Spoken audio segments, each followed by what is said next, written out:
Welcome to Marvel Channel.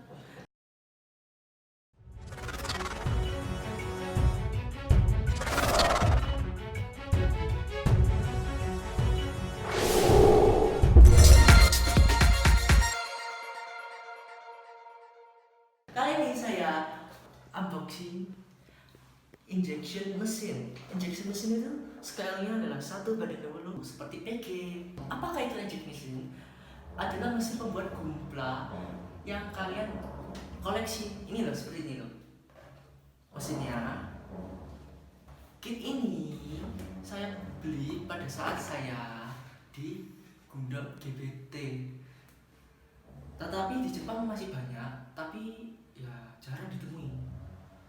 Di Indonesia sangat langka, jadi kalau kalian menemukannya langsung beli tanpa dipikir.